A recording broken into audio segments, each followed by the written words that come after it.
እኛ ኢትዮጵያውያን በሰው ሀገር ክብር አይገባን፣ በሰው ሀገር ፍትህ አይገባን።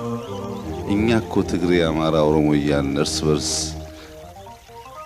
በሀገር ውስጥ አይደለም በውጭ ሀገር የራሳችን ወገን የምንሸጥ ሰዎች ለምን ነው ሰው የሚያከብረን?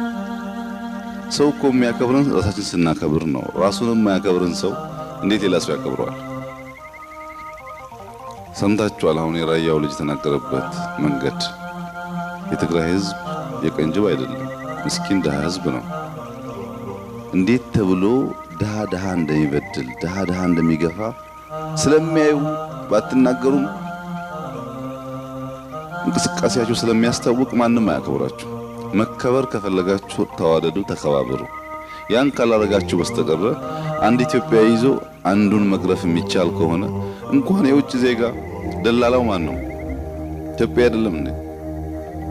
እንኳን ሳውዲ፣ እንኳን ዩኤኢ፣ እንኳን ባህሬን እኛ ለራሳችን ያላዘን ሰዎች ስለሆን መጀመሪያ ኃላፊነት መውሰድ ያለብን ምን ያክል የልብ ክፋት ያለን ለብር ስንል ወገን የምንሸጥ ሰዎች መሆናችንን።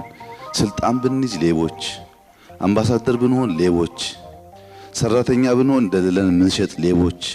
ይህንን ክፉ በሽታ እያንዳንዱ ሰው ከራሱ ካላራገፈ በስተቀር ኮሌክቲቭሊ ኢትዮጵያ መለወጥ አትችልም። ኢትዮጵያ የእናንተ ናት፣ የህዝቦቿ ምስል ናት፣ የሀገር አይደለችም።